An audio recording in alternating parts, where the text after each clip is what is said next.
What's that saying about art? It always hits harder when it mirrors real life? Well, when it comes to The Boys, that's not just a saying, it's something showrunner Eric Kripke put front and center of his adaptation. There are many characters in The Boys who feel like people we know from our world, and that's because in many ways, they really are. From politicians to athletes to Hollywood elites, here are 7 real people hidden inside The Boys characters that the showrunners have confirmed. Let's get into it. Be realistic, okay? Even if we could pay for a lawyer, and that's a big if, there's no case.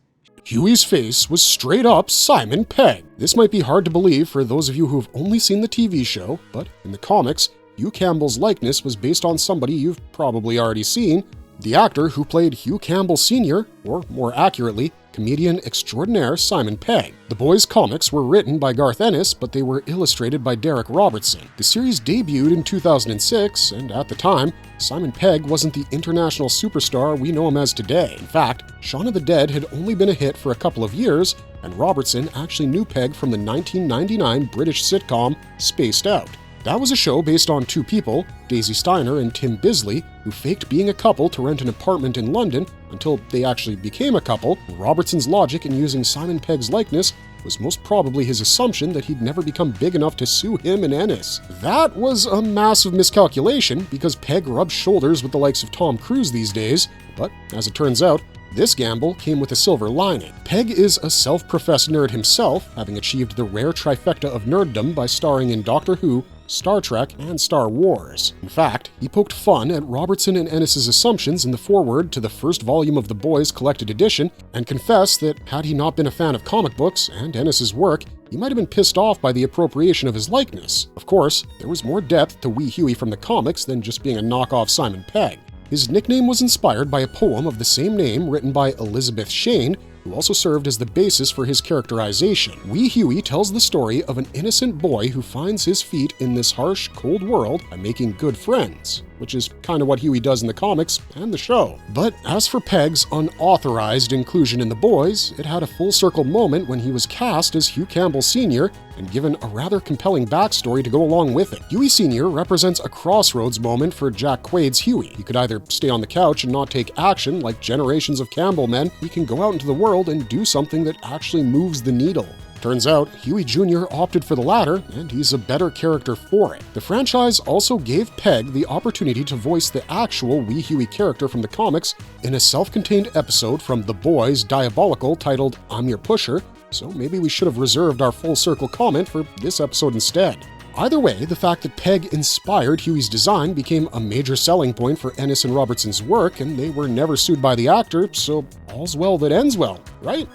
Jones in for a little jet fuel? What is that? I don't know what that shit is. A-Train's doping arc mirrors Lance Armstrong. When talking about his adaptation of The Boys, Eric Kripke said that he and his writer's room essentially tore apart the comics and put them back together to make the story make sense for episodic seasonal television. The Boys is a well-put-together comic book series, but it can also be a bit too focused for 8 hours of airtime per season. So, Kripke and his team basically decided to give their own spin to the characters and recreate moments from the comics that they really liked, going so far as to reread the whole thing from cover to cover in between seasons. When it came to A-Train, who's nothing like his dimmer, meaner, and overall repulsive original counterpart, Kripke reimagined him as less of a forced graduate for the Seven and more of a track star who feels the pressure to keep performing at the highest level. In fact, he specifically cited Lance Armstrong, the infamous 7-time Tour de France winner who was exposed as having been on performance-enhancing drugs, as the main inspiration behind A-Train's early storylines. In the comics, A-Train's murder of Robin, Hughie's first girlfriend, was senseless. It was callous and it had no real reason behind it besides A-Train being a complete douchebag, but in the show, A-Train was portrayed as a junkie, and he only ran through Robin because he was high out of his mind. Kripke made a rather telling observation about his place in the Seven when discussing his concept for A-Train. He said that Superman is Superman because he does things only Superman can do. When it comes to guys like The Flash, their monikers are hinged on their actual performances. The Flash can't be the fastest man alive if someone faster than him appears, and that, combined with the Lance Armstrong doping scandal, gave birth to A-Train's doping storyline. In his mind, if he didn't use V, then Shockwave would replace him, just how he replaced Mr. Marathon 4 years before the timeline of Season 1. That narrative ran its complete course, no pun intended, with A-Train getting a heart attack at the end of Season 1 and receiving a new heart after killing Blue Hawk, two things that are common side effects of using corticosteroids or any other type of performance enhancer. So, while A-Train's redemption arc might feel unreal at times because of how seamlessly it was pulled off, his doping storyline felt realistic because it was inspired by a real-life athlete. Nazi Stormfront, Hitler star, run her. Stormfront's name was stolen from a neo-Nazi forum. Racism is bad. Hot take, I know, but hopefully we can all agree with that? It's an ugly practice rooted in one of the most controversial, quote-unquote, German thinkers' treatises. It might be an exaggeration to say that Friedrich Nietzsche is the root of all evil that pervades our world today because racism existed long before he gave it a name, but the name he gave it was so powerful that it birthed the most repulsive movement of the 20th century that still somehow persists into the 21st, Nazism. The idea that skin color can determine one's natural superiority is as delusional as it is attractive because many in this world truly believe that, and it was one such group's website that actually inspired the name of the most controversial character from The Boys, Stormfront. Stormfront isn't a name that was randomly chosen by Ennis for this holdover from Nazi Germany.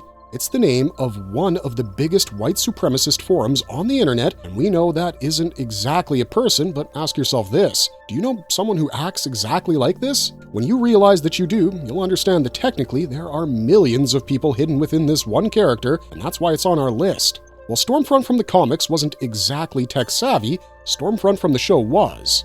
Aya Cash's portrayal of this social media influencer who's deeply entrenched within pop culture and uses her platform to quietly promote racist ideology isn't exactly a new thing anymore. Kripke actually took his deconstruction of the Ubermensch obsession further than white supremacy by saying that all superheroes are, in fact, kind of fascist because they were born from this idea there can be people in this world that are inherently better than others. He said that Nietzsche's writings organically contributed to their creation and public perception, even if it wasn't intended to be such. We have to say that we agree with his overall assessment. The internet was, in many ways, the best thing that ever happened for racists because it allowed them to take their hateful message beyond localized communities. Anyone with a computer can find the Stormfront website, and we'd be lying if we said that the internet didn't contribute to the rise of fascist groups in recent years. The only big difference between the two versions of Stormfront, apart from their gender, is the fact that one's racism was out and about and the other's was unveiled like stages in a video game villain's origins.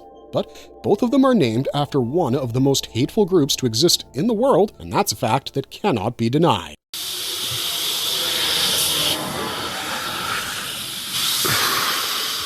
Soldier Boy has John Wayne / Marlboro Man myth taken apart. No one denies that toxic masculinity has shaped an entire generation of men to believe that steaks, cigars, and ivermectin will solve all their health problems, but here's the thing about toxic masculinity. One word precedes the other for a reason, and no two characters embody this spirit quite like American actor John Wayne and American advertising persona, the Marlboro Man. Both of these guys had one thing in common. They embodied cowboy boots, the perception of a man in the 20th century, and that frontier mentality that seems to have been the standard for determining whether you're a true American or something else.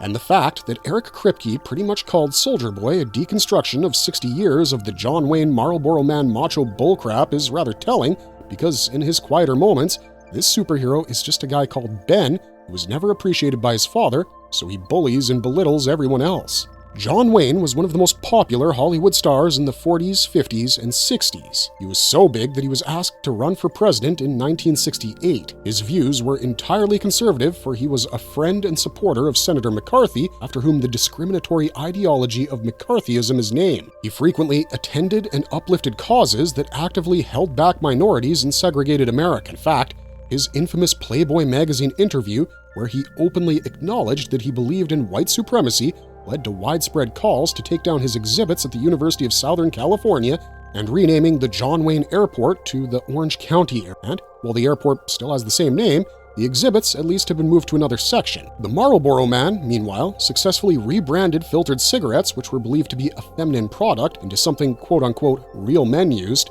and a big part of that was the frontier imagery that's so closely associated with Wayne himself, a star of many Western films. Much of his racist ideology has been carried over to Soldier Boy's characterization because he openly hates on queer people, killed MM's Harlem-based family without a second thought, routinely derides Homelander for being weak and a freak, engages in alcoholism like many quote-unquote real men did, and has put on a baritone that couldn't be farther from Jensen Ackles' real, non-toxic man voice. When we see Ben complaining about his dad to Butcher, that's the moment where his masculinity falls apart because in that moment, he feels real. But as soon as he shares that, he goes back to drinking, which is probably what John Wayne would have done.